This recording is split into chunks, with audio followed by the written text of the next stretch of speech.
The air hung heavy and thick, a suffocating blanket woven from the humid breath of the Mississippi and the cloying sweetness of sugarcane. It was the kind of Louisiana morning in 1850, where the sun, barely above the horizon, already promised a day of relentless, sweat-drenching labor. The cicadas had begun their incessant, high-pitched chorus, a sound as much a part of the landscape as the cypress knees and the slow, muddy currents of the bayou. This particular morning, however, held a different kind of weight, a premonition that settled like the morning mist over the fields of the Dubois Plantation. Antoine Broussard, his back already aching from years of toil, gripped the handle of his shovel, the wood smooth and worn against his calloused palm. He stood with a dozen other men, their faces grimed with dust and fatigue, at the edge of a newly cleared section of land. Monsieur Jean-Luc Dubois, the plantation owner, a man whose wealth was as vast and impenetrable as the surrounding swamps, had decided this patch, long overgrown with tenacious weeds and stubborn palmetto, was finally ready for cultivation. Silas Croft, the overseer, a man whose shadow seemed to stretch longer and darker than his actual frame, barked orders, his voice raspy from too much shouting and cheap tobacco. "Move it, you lazy lot. The sun ain't waiting for you to dream." Croft spat, his eyes pale and cold, sweeping over the group. "Dig deep. We need this ground turned over by sundown." Antoine plunged his shovel into the earth, the rich, dark soil yielding with a sigh. The work was monotonous, a rhythm of lift, turn, and throw, punctuated by the grunts of his fellow workers and the distant, mournful cry of a heron. He thought of Marie, his wife, and their young son, Etienne, back in the quarters, their faces a fleeting comfort against the harsh reality of his days. He focused on the task, trying to lose himself in the physical exertion, to numb the constant ache in his muscles and the deeper, more persistent ache in his spirit. Hours bled into one another. The sun climbed higher, beating down with an intensity that seemed to press the very air out of their lungs. Sweat stung Antoine's eyes, blurring the already shimmering landscape. The men worked in a line, their shovels rising and falling in a grim, synchronized dance. Then, a sudden sharp cry pierced the drone of the cicadas and the rhythmic thud of shovels. It was Baptiste, a younger man, strong but prone to nervous jitters. He stood frozen, his shovel half buried in the earth, his eyes wide with a terror that seemed to drain the color from his face. "Mon Dieu," he whispered, his voice barely audible above the general din. What is this?" Antoine, a few paces away, paused, his own shovel suspended mid-air.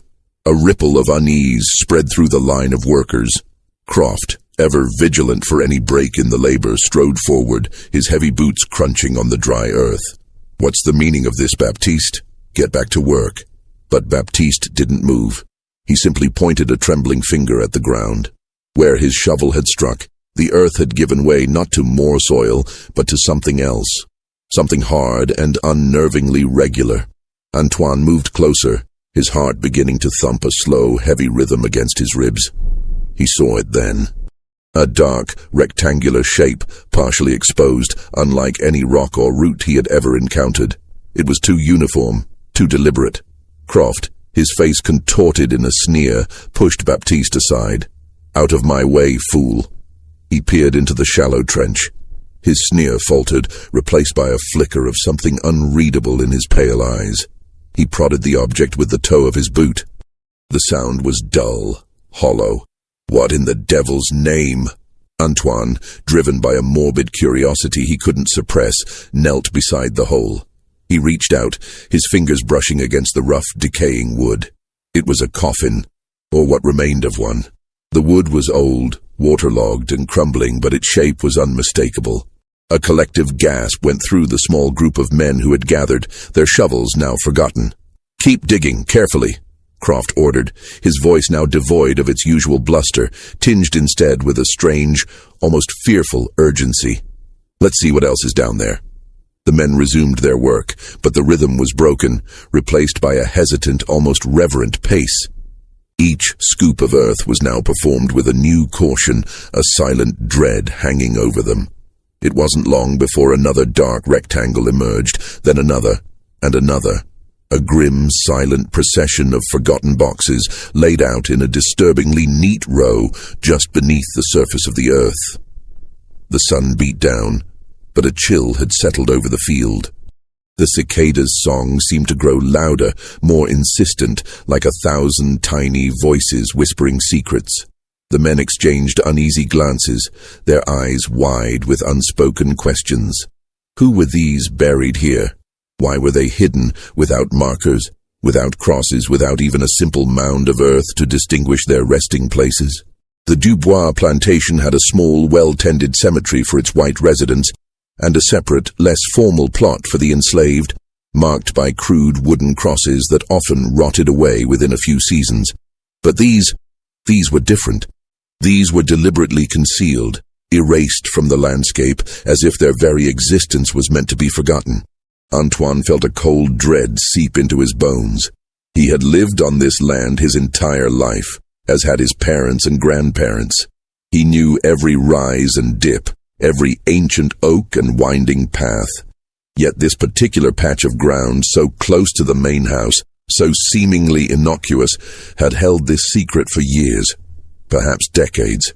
The sheer number of them stretching out in a grim line suggested not an isolated incident, but a pattern, a deliberate act of concealment. The air, already heavy with humidity, now felt thick with unspoken history, with the ghosts of those whose names had been swallowed by the earth. Croft, his face now a mask of grim determination, ordered them to continue, but his usual threats were absent. He seemed as unnerved as the men, though he tried to hide it behind a facade of gruff authority. "Just clear the dirt. Don't touch anything else," he commanded, his voice lower than usual.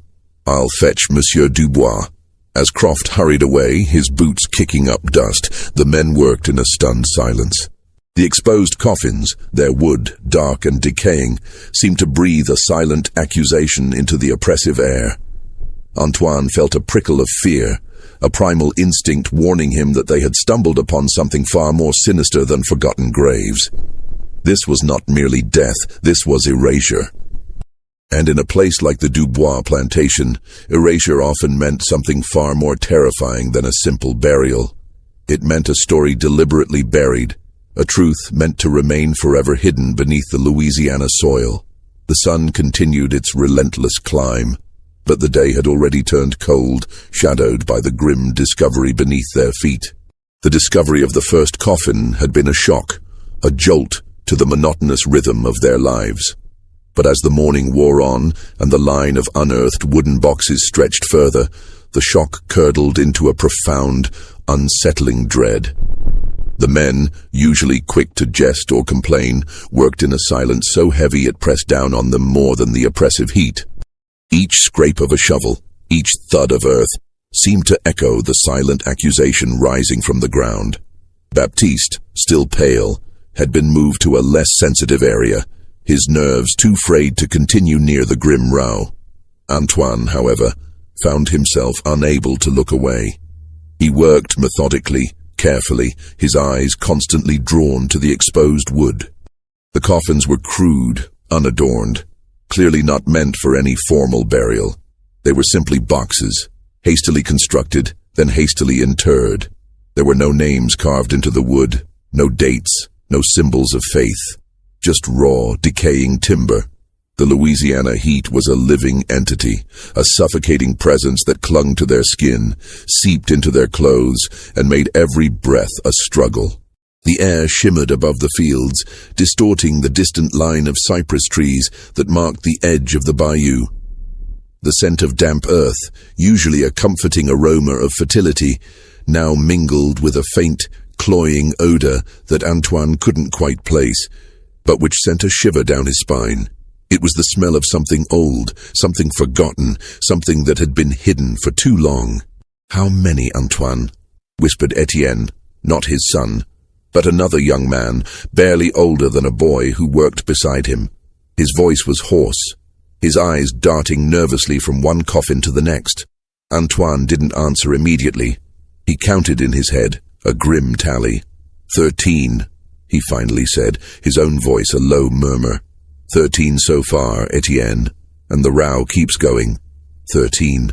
The number itself felt ominous. It wasn't a family plot, not a small group. This was a deliberate, systematic burial. The sheer scale of it was what truly unsettled them. It spoke of a secret too large to be accidental, too dark to be easily explained. Monsieur Dubois arrived shortly after Croft had fetched him, his usual crisp linen suit already showing damp patches under the arms despite the early hour. He was a man of imposing stature, his face usually set in an expression of stern authority. But today, Antoine noticed a subtle shift. Dubois' eyes, usually sharp and commanding, held a flicker of something akin to apprehension as he surveyed the scene. He walked slowly along the edge of the trench, his gaze sweeping over the exposed coffins, his lips pressed into a thin, grim line. "What is this, Croft?" Dubois' voice was low, controlled, but there was an edge to it that Antoine had rarely heard. It wasn't anger, not exactly. It was something colder, more calculating. "Unmarked graves, monsieur," Croft replied, his voice equally subdued. "A whole row of them.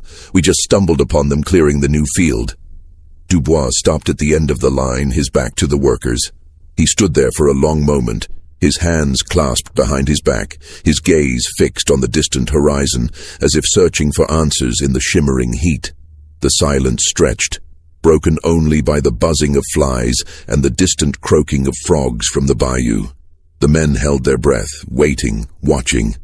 They knew that whatever Dubois decided, their lives would be irrevocably touched by this discovery.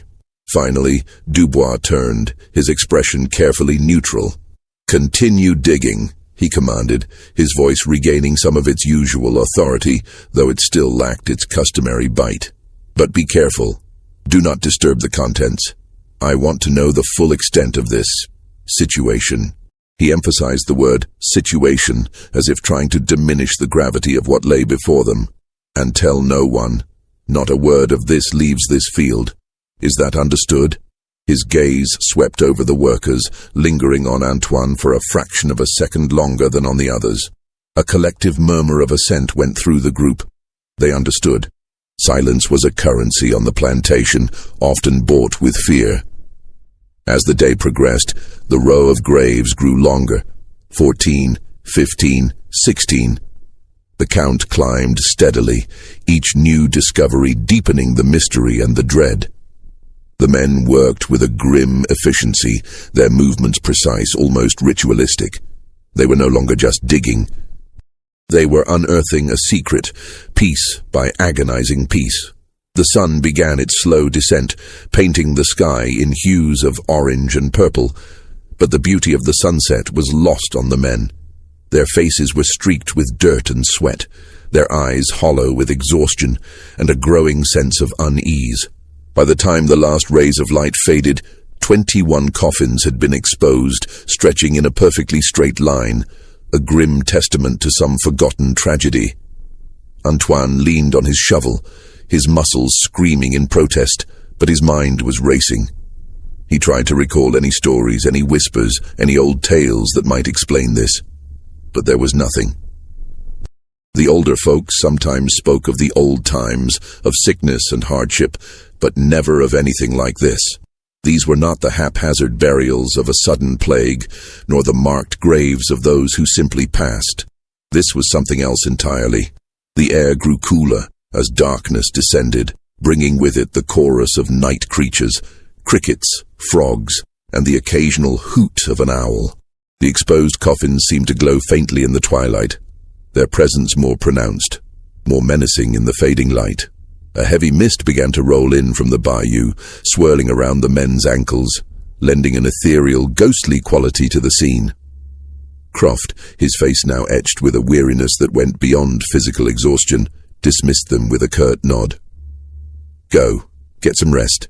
We'll be back at first light." His voice was flat, devoid of its usual menace. Even he seemed subdued by the day's grim work.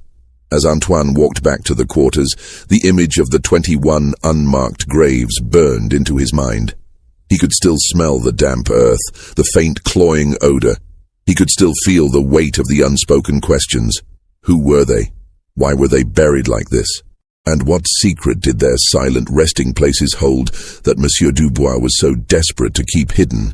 The plantation, usually a place of predictable misery, now felt infused with a new, chilling mystery, a darkness that had been unearthed along with the forgotten dead.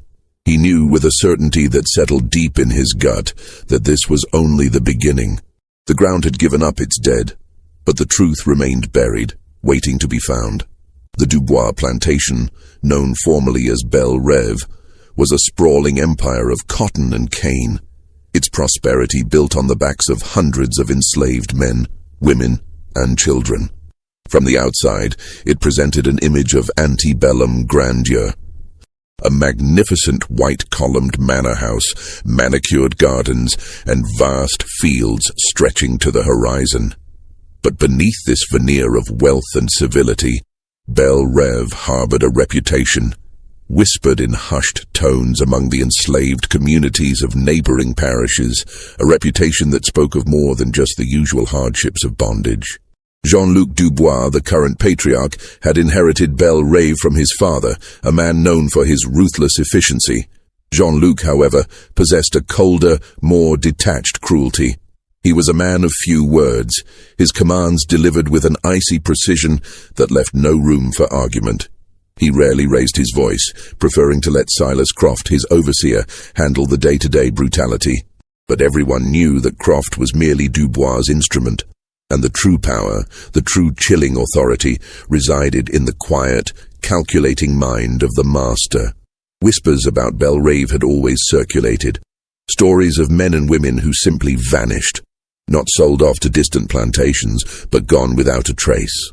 A fever, a sudden illness, a runaway attempt gone wrong.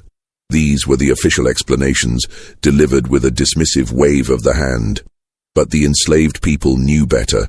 They knew the subtle signs, the way a person's name would suddenly cease to be spoken, the way their meager belongings would disappear from the quarters, not packed for a journey, but simply gone.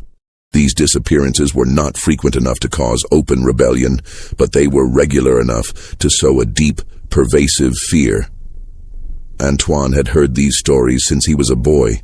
He remembered his grandmother, a woman whose eyes held the wisdom of generations, telling him to always keep his head down, to never draw attention to himself.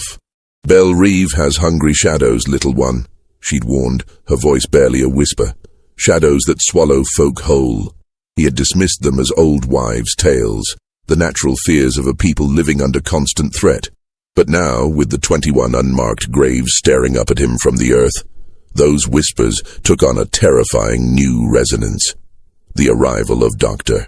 Alistair Finch several years prior had added another layer to Belle Rêve's unsettling aura. Dr. Finch was not a local physician. He had arrived from the north, a man of precise manners and an unsettling intensity in his gaze. He was a man of science, Dubois had announced, a scholar dedicated to advancing medical knowledge. He had been given a small, isolated building on the edge of the plantation, far from the main house and the quarters, which he had converted into a sort of clinic or laboratory. At first his presence had been met with a cautious optimism. Perhaps he would bring better care, some relief from the constant ailments that plagued the enslaved population. But that hope quickly faded. Dr.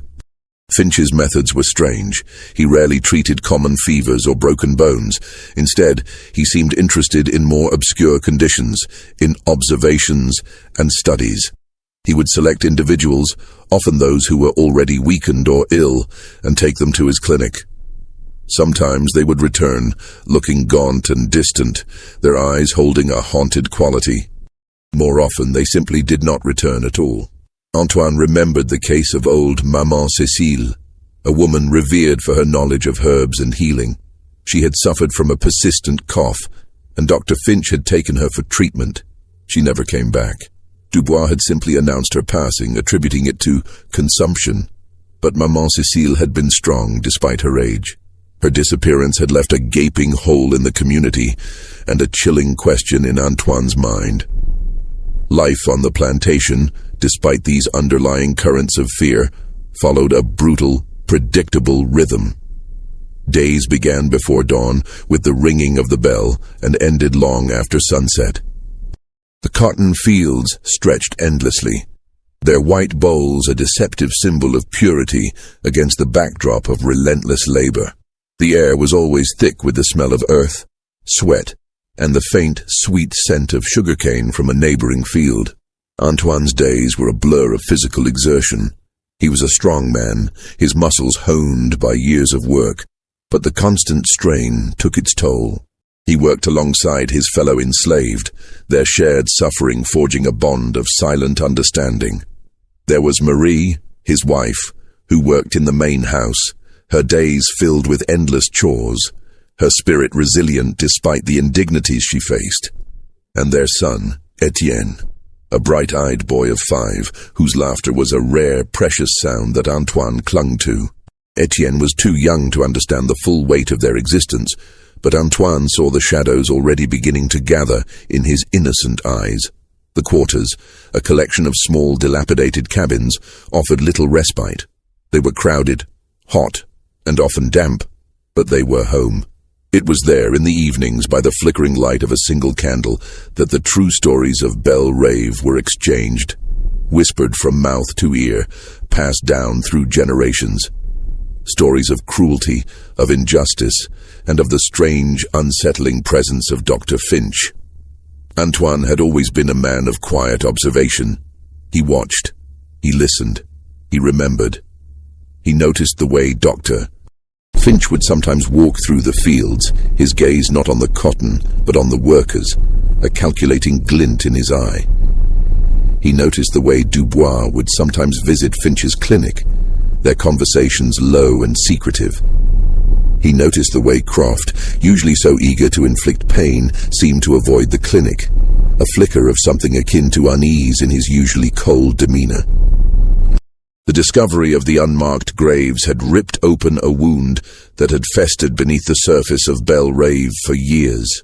It was not just a historical curiosity, it was a direct, tangible link to the whispered disappearances, to the strange experiments of Dr. Finch. The men who had dug those graves, Antoine among them, now carried a terrible burden. They had seen what was meant to remain hidden, and that knowledge was a dangerous thing on the Dubois plantation. As Antoine lay on his straw mat that night, the sounds of the quarters, a baby's cry, a low murmur of conversation, the rustle of leaves outside, seemed distant, muffled by the pounding of his own heart. He thought of the 21 silent witnesses in the earth, and the faces of those who had vanished. Maman Cécile, young Thomas, who had suffered from a persistent cough, and others whose names now floated like ghosts in his memory.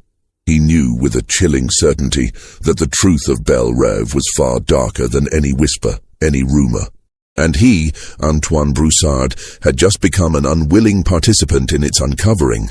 The air in the quarters felt heavy, not just with the usual humidity, but with the weight of a secret that threatened to consume them all.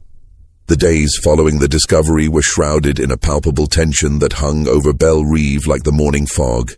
The work in the fields continued, but the men who had unearthed the graves moved with a new, almost fearful circumspection.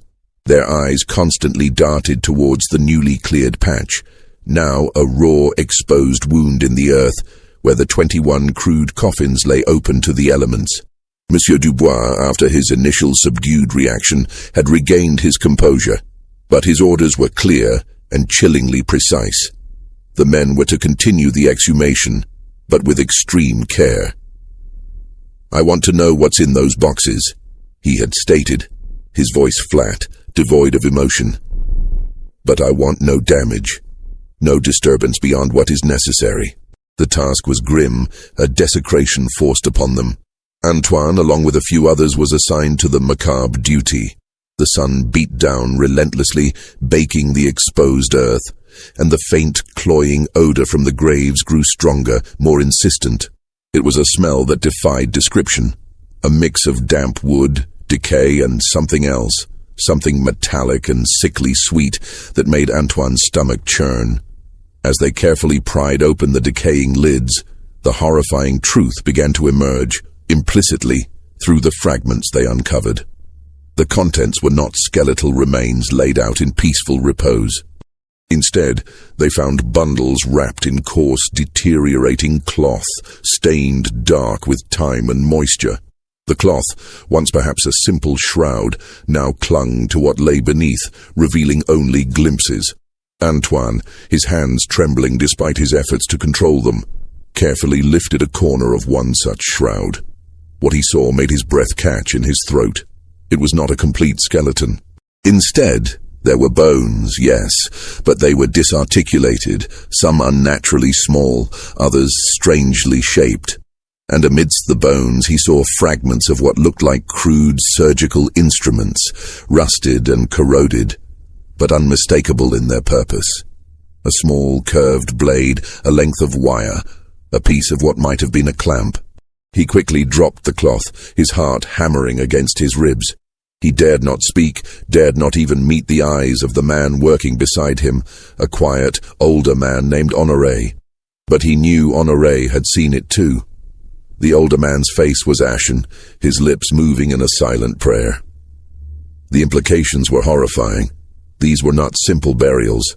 These were not victims of a sudden illness. These were subjects. The bodies had been tampered with, dissected, experimented upon. The thought sent a wave of nausea through Antoine. He remembered the whispers about Dr. Finch, about his studies, about those who never returned from his clinic.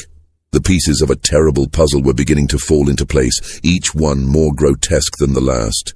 Silas Croft, the overseer, stood watch over them, his presence a constant menacing shadow. He rarely spoke, but his eyes, cold and watchful, missed nothing. He carried his whip, not openly threatening, but its presence was a silent reminder of the consequences of disobedience, or worse, of speaking out. He seemed to understand the unspoken horror that was unfolding, and his grim silence was more terrifying than his usual bluster. One afternoon, as Antoine carefully brushed away earth from another coffin, he uncovered a small, intricately carved wooden bird, a cardinal tucked into the folds of a shroud. It was a child's toy, undoubtedly. A wave of profound sadness washed over him, quickly followed by a surge of cold fury. A child. They had done this to a child. He quickly recovered it, hoping Croft hadn't seen. The thought of Etienne, his own son, brought a fresh wave of terror. The evidence of medical procedures was undeniable, even to their untrained eyes. Some bundles contained what appeared to be organs, shriveled and unrecognizable, preserved in some dark, viscous fluid that had long since dried and stained the cloth. Others held bones that had been crudely reassembled or marked with strange incisions. It was a macabre tableau, a silent testament to unspeakable acts. Croft, sensing the growing unease and the unspoken questions among the workers, began to increase his threats, though subtly at first. "Remember what Monsieur Dubois said," he'd growl, his voice low and dangerous. "Not a word of this leaves this field. Not to your women, not to your children, not to the wind. Those who speak secrets find themselves in deeper holes than these." His gaze would sweep over them, lingering on Antoine, whose quiet intensity often drew Croft's suspicion. Antoine felt a constant knot of fear in his stomach. He knew the danger of what they were uncovering. He knew the danger of knowing, but he also knew he couldn't unsee what he had seen. The faces of the vanished, the whispers of Maman Cécile, the strange experiments of Dr. Finch. It all coalesced into a single, terrifying truth. The air itself seemed to thicken with the unspoken horror. The usual sounds of the plantation, the distant shouts, the creak of the cotton gin, the lowing of cattle, seemed muted, as if the world itself was holding its breath. The bayou, usually a source of life and mystery, now felt like a dark, watchful presence, its murky waters reflecting the secrets buried beneath the earth. At night, Antoine would lie awake, the images of the graves replaying in his mind. He would try to piece together the fragments, to understand the full scope of the horror. He thought of the sheer number of victims, the systematic nature of their burial. This wasn't a one-time event, it was a sustained, deliberate campaign of cruelty. And the fact that it had been hidden for so long, right beneath their feet, made the plantation feel like a living tomb. He looked at Marie sleeping beside him, her face peaceful in the dim light, and then at Etienne, curled up in his small corner. A fierce, protective instinct surged through him. He had to know. He had to understand. Not just for himself, but for them. For all of them. The fear was immense, but the need for truth, for understanding, was growing stronger, a slow, burning ember in his soul. He knew that pursuing this truth could cost him everything.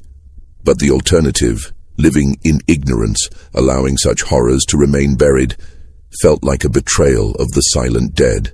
The tension was not just in the air. It was in his very blood, a constant thrumming of dread and determination. The grim task of exhumation continued for days, each new coffin revealing more unsettling details. The sheer volume of evidence, though fragmented and decaying, painted a chilling picture. Antoine, driven by a desperate need to understand, began to pay closer attention to the comings and goings around Dr. Finch's isolated clinic. He noticed the doctor's infrequent visits to the main house, always at odd hours, and the way Dubois would sometimes send a young boy, a house servant, with a sealed note to the clinic. One sweltering afternoon, while working near the edge of the field, Antoine saw Dr. Finch leave his clinic, heading towards the main house. The doctor was carrying a leather satchel, his usual precise gait a little more hurried than usual. Antoine's heart pounded. This was his chance. He knew the risks, the severe punishment for being caught near the clinic, let alone inside it. But the image of the wooden cardinal, the child's toy, flashed in his mind, overriding his fear.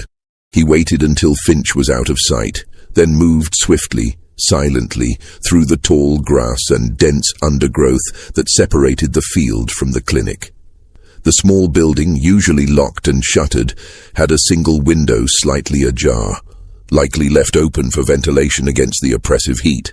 Antoine approached cautiously, his senses heightened, every rustle of leaves, every distant bird call, a potential warning. He peered through the narrow opening. The room inside was dimly lit, filled with an array of strange equipment. Glass jars containing murky liquids, gleaming metal instruments laid out on a table, and shelves lined with thick, leather-bound books. The air was heavy with the scent of chemicals, antiseptic, and something else. Something faintly organic and disturbing. Antoine knew he couldn't enter through the window without making noise. He circled the building, his eyes scanning for another entry. He found a small, unlocked shed attached to the back, used for storing firewood and some gardening tools. It connected to the main clinic building by a narrow internal door. With a silent prayer, Antoine slipped inside. The shed was dark and stifling, smelling of damp earth and old wood. He fumbled for the internal door, his fingers brushing against rough planks. It creaked open with a groan that seemed deafening in the silence. He froze, listening, his heart hammering. No sound. He pushed the door further and stepped into the clinic. The main room was even more unsettling up close. The instruments on the table glinted menacingly. A large, stained wooden table dominated the center of the room, its surface scarred and dark. Antoine averted his gaze, his stomach churning. He had to find something, anything that would explain the graves. His eyes fell upon a small, locked cabinet against the far wall. It was too sturdy to force open. He scanned the room again, his gaze falling on a desk cluttered with papers and books. Among them, partially hidden beneath a stack of medical texts, was a small, leather-bound journal. It was old, its cover worn smooth with handling. Antoine snatched it, his fingers fumbling with the clasp. He knew he had limited time. He flipped it open, his eyes quickly scanning the elegant, precise handwriting. It was Dr. Finch's journal. The entries were dated, meticulously detailed, and written in a cold, clinical tone that sent a chill down Antoine's spine. He began to read, his breath catching in his throat with each horrifying revelation. The journal detailed studies and observations on various subjects, identified not by name but by numbers or vague descriptions. Subject 7, male, age approx. 30, persistent cough. Subject 12, female, age approx. 45, chronic fever. Subject 19, infant, severe malnutrition. The entries described procedures, dissections, and the effects of various treatments. Often crude, invasive surgeries performed without anesthesia, followed by detailed notes on the subject's responses and eventual demise. Antoine recognized some of the descriptions. Subject 7 could have been Thomas, the young man with the cough. Subject 12 sounded eerily like Maman Cécile, the infant, the wooden cardinal.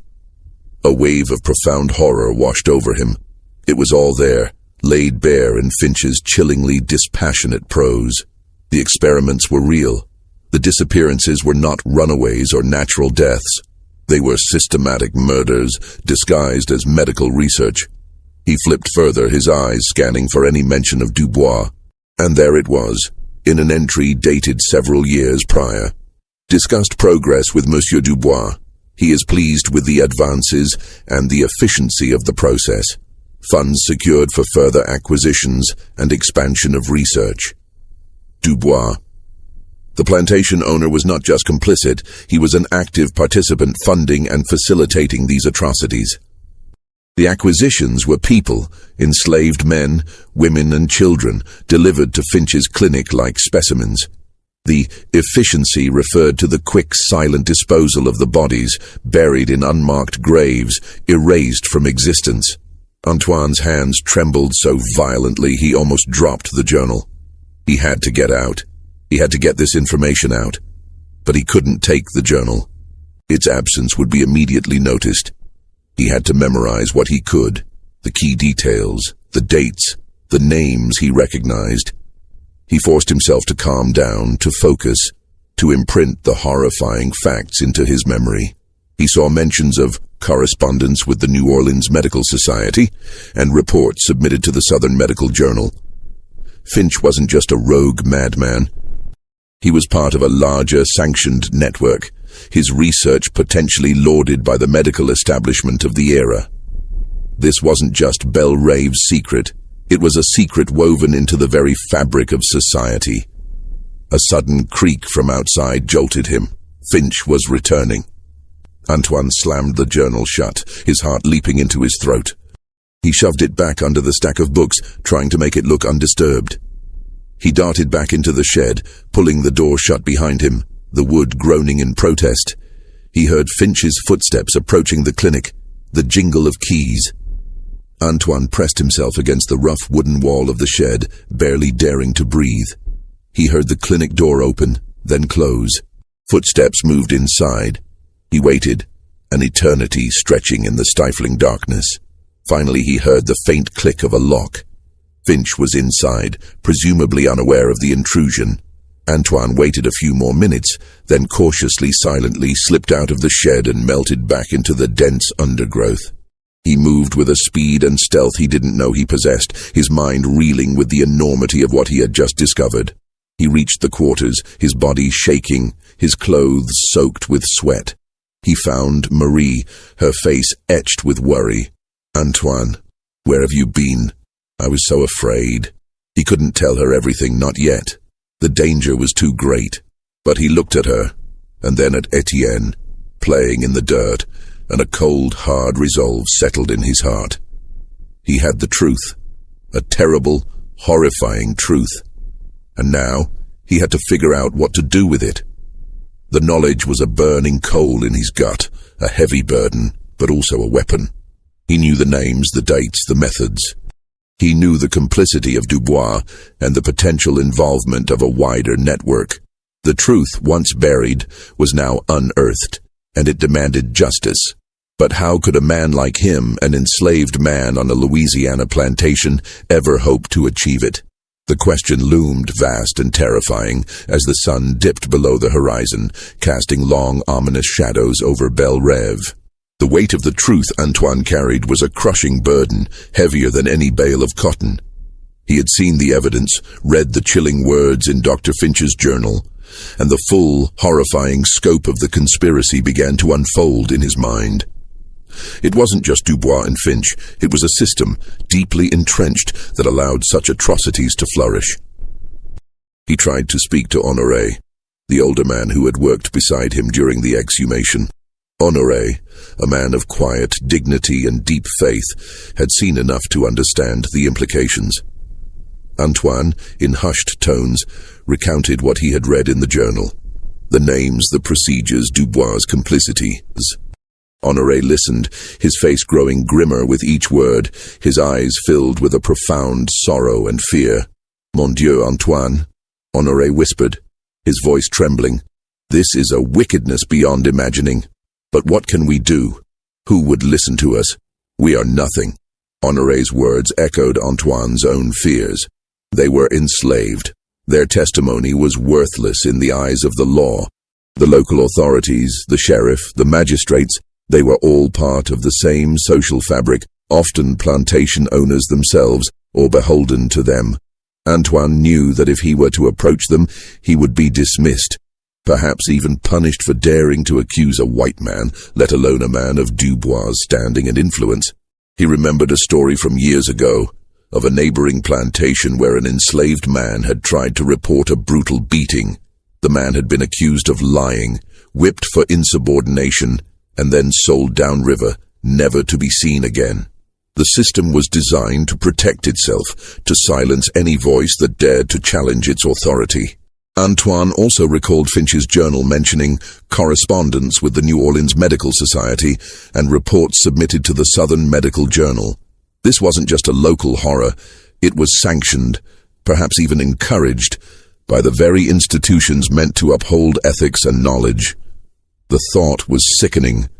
It meant that the science of the era, in some dark corners, was built upon the suffering of people like him. He began to observe the interactions between Dubois and other prominent figures in the parish. He noticed the frequent visits of Monsieur Beaumont, owner of a vast sugar plantation upstream, and Monsieur Delacroix, a wealthy merchant from New Orleans who often supplied goods to Belle Rêve. Their conversations with Dubois were always private, held in the study or on the veranda, away from prying ears. Antoine couldn't hear their words, but he saw the knowing glances, the subtle nods, the air of shared understanding that passed between them. Were they involved? Were other plantations also harboring such horrors, or simply turning a blind eye to Dubois' research? The web of corruption seemed to stretch far beyond Belle Rêve. Antoine's attempts to find an ally, a sympathetic ear, were met with fear and resignation. He spoke in veiled terms to a few trusted elders in the quarters, hinting at the nature of the graves. Their responses were always the same: a shake of the head, a sigh, a warning to be careful. "Some secrets are best left buried, Antoine," old man Pierre had advised, his eyes filled with a weary wisdom. "The ground holds its own counsel, and sometimes it is safer to let it keep it." But Antoine couldn't. The faces of the victims, the image of the wooden cardinal, haunted his waking hours and invaded his dreams. He saw the fear in Marie's eyes, the innocent joy in Etienne's, and he knew he couldn't stand by. He had to try. He considered running away, taking Marie and Etienne, and seeking help in the north. But the risks were immense. The vast, unforgiving swamps of Louisiana, the slave patrols, the bounty hunters. The chances of success were slim, and the consequences of failure unimaginable. And even if they made it, who would believe his story? A runaway slave accusing a prominent plantation owner and a respected doctor of murder and experimentation? It was a fantasy. The economic and social systems of the South were designed to protect men like Dubois. Their wealth, their status, their very way of life depended on the subjugation of people like Antoine. To challenge them was to challenge the entire edifice of their society. The horror of the unmarked graves was not an anomaly. It was a symptom of a deeper, more pervasive sickness. Antoine felt a growing sense of isolation. He was surrounded by people, yet utterly alone in his knowledge and his desperate need for justice. The conspiracy of silence was not just a deliberate act by the powerful. It was also a forced complicity, a survival mechanism for those who had no voice, no power. He began to notice subtle changes in the plantation's atmosphere. Croft, usually quick to anger, seemed more watchful, his eyes constantly scanning the workers as if searching for any sign of dissent or knowledge. Dubois himself made more frequent, unannounced visits to the fields. his gaze lingering on Antoine and the other men who had worked on the graves. The unspoken threat was clear. They were being watched. One evening, a young man named Lucien, who had also helped with the exhumation, was found badly beaten near the edge of the quarters. Croft claimed Lucien had tried to steal food, but everyone knew it was a lie. Lucien had been a quiet, compliant worker. His injuries were severe, a clear message to anyone who might consider speaking out. Lucien, terrified, refused to say anything, his eyes wide with fear. Antoine understood. The conspiracy of silence was not just about ignoring the truth. It was about actively suppressing it, violently if necessary. The horror of the graves was not just in what they contained, but in the lengths to which the powerful would go to keep their secrets buried. He felt the walls closing in, the net tightening. He had uncovered the truth, but now the truth was a dangerous predator, and he, Antoine, was its prey. The bayou, usually a source of comfort, now seemed to whisper warnings, its dark waters reflecting the impenetrable depths of human cruelty and complicity. The beating of Lucien sent a chilling message through the quarters, a stark reminder of the consequences of knowing too much. Fear, already a constant companion, now settled deeper, heavier in Antoine's heart. He knew he was being watched, his every move scrutinized by Croft, and perhaps even by Dubois himself. The air around him felt charged with unspoken threats, a constant hum of danger. Antoine tried to be more cautious, to blend in, to appear as just another laborer. But the knowledge he carried was a burning ember, impossible to extinguish. He saw the faces of the victims in his dreams, heard the silent accusations from the unmarked graves. He couldn't simply forget, couldn't simply go back to the way things were. The direct threats began subtly. One morning, Antoine found his shovel handle deliberately weakened, almost snapping in his hands during work. Another time, a venomous snake, usually shy of human presence, was found coiled near his sleeping mat, a clear warning left by someone. He knew these were not accidents. These were deliberate acts, designed to intimidate, to remind him of his vulnerability. He noticed Dr. Finch's continued presence on the plantation, seemingly undisturbed by the discovery of the graves. The clinic remained active, its shutters closed, its secrets guarded. Antoine sometimes saw figures being led to the clinic, usually at night, their faces obscured by darkness, their steps hesitant. The horror was ongoing, the experiments continuing even as their victims lay unearthed in the field. The sheer audacity, the callous disregard for human life, filled Antoine with a cold rage. The psychological toll on Antoine was immense. He slept little, haunted by nightmares. During the day he was constantly on edge, his senses hyper-alert, searching for danger in every shadow, every rustle of leaves. He saw the fear reflected in the eyes of Marie, who, though he had not told her the full extent of his discovery, sensed his growing torment.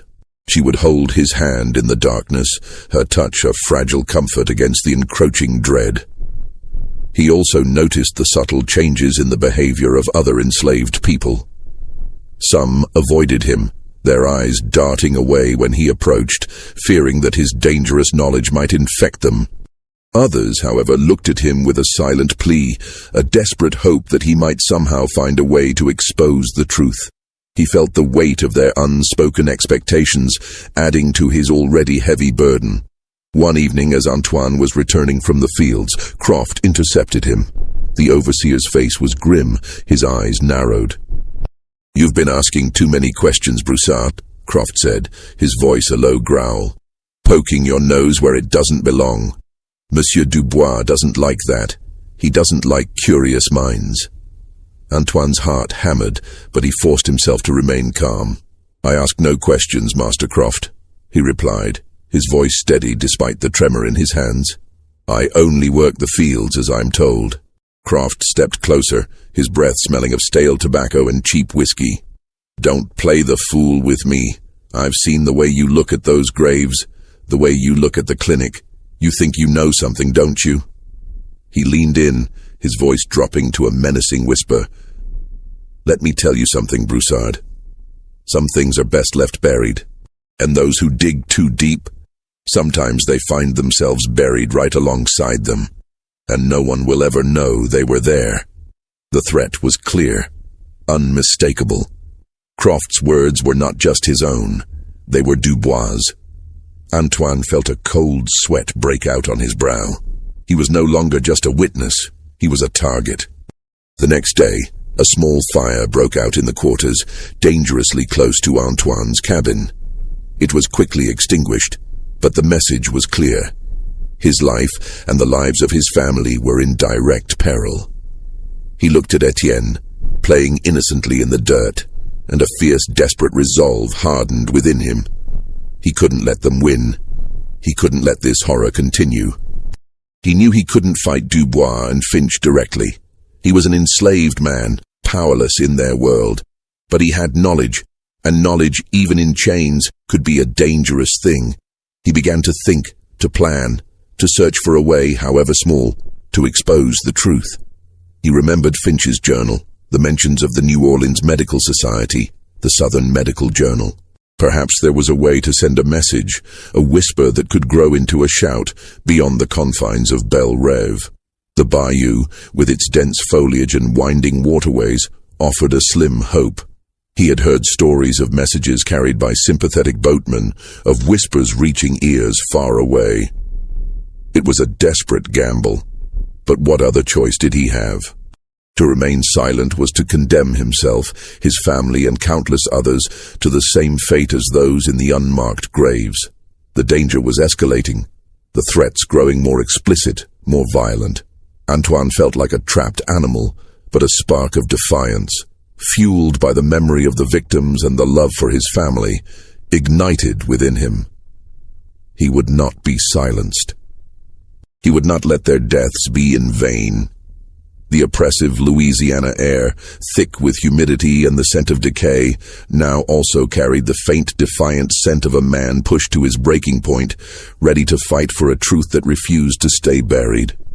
The escalating threats had pushed Antoine to the brink, but they had also sharpened his resolve. He knew he couldn't simply wait for the inevitable. He had to act.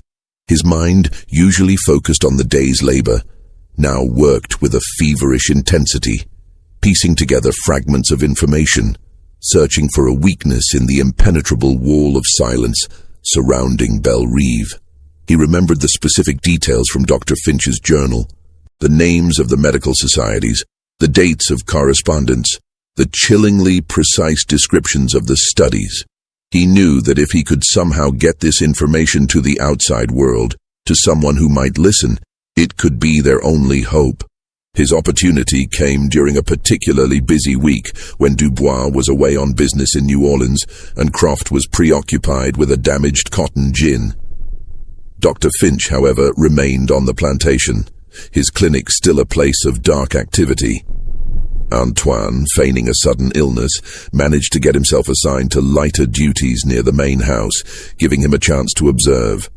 He noticed a young house servant, a boy named Louis, who occasionally ran errands for Dr. Finch, carrying sealed envelopes to the post office in the nearest town, Bayou Teche. Louis was a quiet, timid boy, but Antoine had seen a flicker of fear in his eyes when he spoke of the clinic. Antoine approached Louis cautiously, offering him a small piece of dried meat he had saved. "Louis," he began, his voice low and gentle. "You carry letters for the doctor, yes?" Louis nodded, his eyes wide. "Yes, Antoine. To the post office. Do you ever wonder what is in those letters?"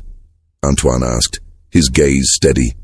Louis hesitated, then whispered, "Sometimes they are always sealed, but the doctor, he is a strange man." Antoine leaned closer. "Louis, I need your help. It is a dangerous thing I ask, but it is for the good of us all, for the good of those who have disappeared." He saw the boy's eyes widen further, a dawning comprehension. "I need you to carry a different message, a message that must reach the right hands." He explained in veiled terms the horror of the graves, the experiments, the names he had seen in the journal. He didn't show the boy the journal, but he recounted enough details to make the truth undeniable. Louis listened, his face growing paler and paler, his small body trembling. But Monsieur Dubois, Master Croft," Louis stammered. fear warring with a nascent sense of outrage. "They will never know it was you," Antoine promised. "I will write the message. You will simply deliver it as you deliver the doctor's letters, but this one you will give to a specific person, a man named Monsieur Thibodeau, the editor of the Gazette de la Louisiane in New Orleans. He is a man who writes about justice." Antoine had heard whispers of Thibodeau, a rare voice of dissent in the local papers. The risk was immense for Louis, but the boy, perhaps swayed by Antoine's quiet conviction and the sheer horror of the story, finally nodded, his jaw set. "I will do it, Antoine. For Maman Cécile. For the others." That night, by the flickering light of a stolen candle, Antoine painstakingly wrote his message on a scrap of paper he had found. He wrote of the unmarked graves, the 21 bodies, the evidence of medical experimentation, the names of the victims he remembered from Finch's journal, the complicity of Dubois, and the ongoing nature of the atrocities. He wrote with a desperate urgency, knowing that this was his one chance. He sealed the note with a drop of wax, making it look like any other official correspondence. The next morning, with a pounding heart, Antoine handed the sealed note to Louis, instructing him precisely on how to deliver it. Louis, his face pale but determined, tucked the note deep into his pocket and set off for Bayou Teche. Days passed, each one an eternity of agonizing suspense. Antoine worked, watched, and waited, every shadow a potential threat, every sound a possible sign of discovery. He saw Dr. Finch continue his work, oblivious, or perhaps simply uncaring, that his secrets might be exposed. He saw Dubois return, his usual stern demeanor intact, seemingly unaware of the silent rebellion brewing beneath his very nose. Then one morning, a carriage arrived at Belle Rêve, not the usual visitors, but a group of stern-faced men in dark suits. Among them, Antoine recognized the figure of Monsieur Thibodeau, his face grim, his eyes sharp and observant. With him were two other men, one carrying a large ledger, the other a camera, a strange box-like contraption. A cold dread mixed with a surge of desperate hope washed over Antoine. His message had reached its destination. The men confronted Dubois, their voices low but firm. Antoine, working nearby, strained to hear. He caught fragments: unmarked graves, allegations of medical malpractice, human experimentation, official inquiry. Dubois' face, usually so composed, was a mask of disbelief and then cold fury. He denied everything, of course, dismissing the claims as outrageous lies from disgruntled Negroes. He tried to intimidate them, to use his influence, but these men were different. They were not local authorities. They were from New Orleans, representing a nascent public interest in justice, spurred by Thibodeau's relentless pursuit of truth. The men insisted on inspecting the clinic and the graves. Dubois, cornered, had no choice but to comply. They went to the field where the 21 graves lay exposed, a silent, damning testament. They opened the crude coffins, and the men from New Orleans, their faces growing pale, saw the horrifying evidence for themselves. The disarticulated bones, the crude instruments, the stained shrouds. The camera flashed, capturing the grim reality. Then they went to Dr. Finch's clinic.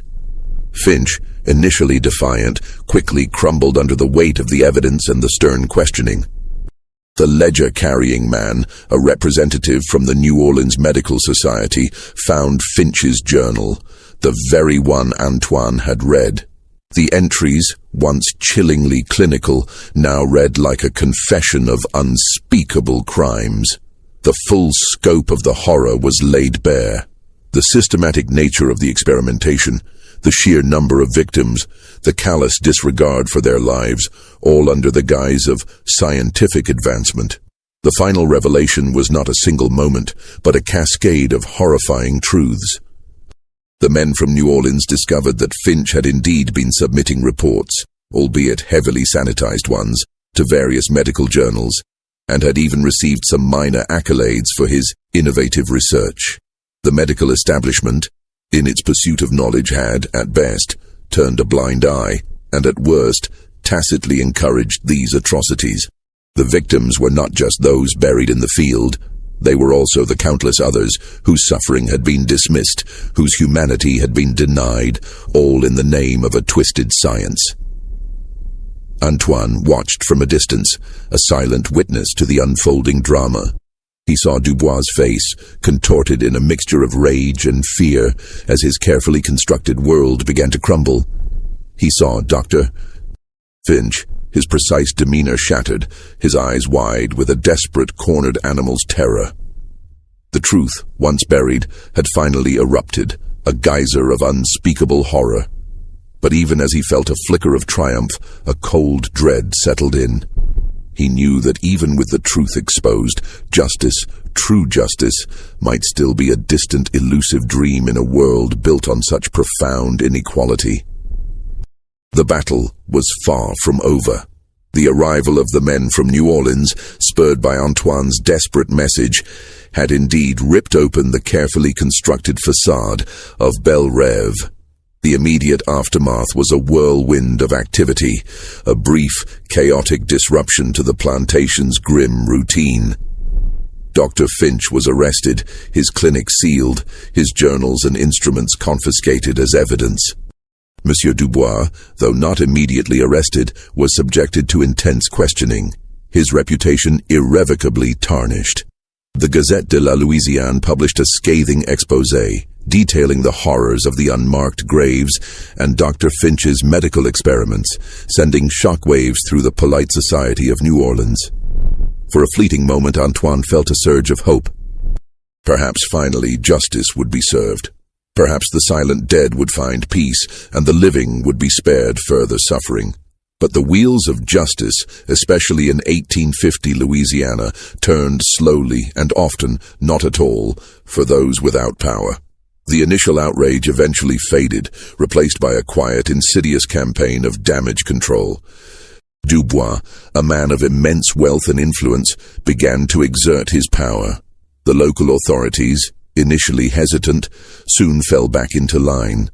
The narrative began to shift. Dr. Finch, it was argued, was a rogue, a madman, acting alone, his research an aberration, not representative of the esteemed medical community. Dubois, it was claimed, was merely an unwitting patron, deceived by Finch's scientific pretensions. The graves, the 21 silent witnesses, were quietly covered up. Not reinterred with dignity, but simply reburied. The earth smoothed over, erasing the evidence once more. Official records were falsified or simply lost. The names of the victims, briefly brought to light in Finch's journal, were once again swallowed by the silence. The wooden cardinal, the child's toy, was reburied with the rest, its small, defiant presence once again hidden from the world. Dr. Finch, after a brief, hushed trial, was found guilty, not of murder, but of unethical medical practices and disturbing the peace. His sentence was surprisingly lenient.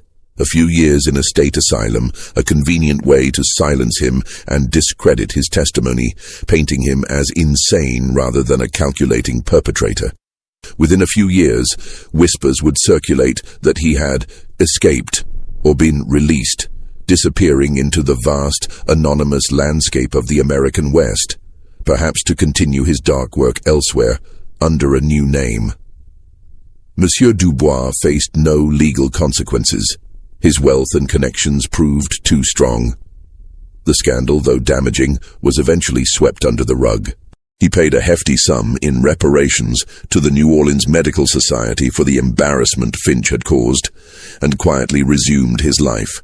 His power diminished, but not broken. The whispers about Belle Rêve continued, but they were once again relegated to the shadows, dismissed as mere gossip. Antoine's fate was more complex. His role in exposing the truth was never officially acknowledged. Louis, the young house servant, was quietly sold to a distant plantation, a silent warning to anyone else who might consider speaking out. Antoine himself was not punished directly, but his life on Belle Rêve became a living hell. Croft's threats became a constant reality, his cruelty more refined, more insidious. Antoine was assigned the hardest, most dangerous tasks. His rations subtly reduced, his family constantly under threat. He was never beaten openly, but the psychological torment was relentless. A slow, grinding punishment designed to break his spirit. He survived, but he was never the same. The trauma of what he had witnessed, what he had uncovered, and the profound injustice of the aftermath left an indelible mark. He carried the ghosts of the unmarked graves within him, their silent cries echoing in his soul. He looked at Marie, her face etched with worry, and at Etienne, growing taller, his eyes still holding a flicker of innocence that Antoine desperately tried to protect. He taught Etienne to be cautious, to observe, to remember, but also to never truly trust the world around him. The unmarked graves of Belle Rave were forgotten by the world, but not by Antoine. He knew where they lay, beneath the newly cultivated field, a silent testament to a horror that society had chosen to ignore. He knew that the true monsters were not supernatural specters, but men, and the systems they built to protect their power and privilege. As the years passed, the cotton fields of Belle Reve continued to yield their bounty. The grand manor house stood proud, and the bayou continued its slow, indifferent flow. But for Antoine, and for the few who remembered, the land itself held a different story. A story of 21 souls, buried without names, without dignity, their lives stolen, their deaths erased. A story that whispered in the rustle of the cane, in the mournful cry of the heron, in the oppressive heat of the Louisiana sun. A story that served as a chilling reminder that some horrors, once unearthed, can never truly be reburied, not in the hearts of those who bore witness. And the most disturbing truth of all was that, in a world built on such foundations, the unmarked graves of Belle Reve were likely not the only ones. They were merely the ones that, for a brief, terrifying moment, had dared to speak.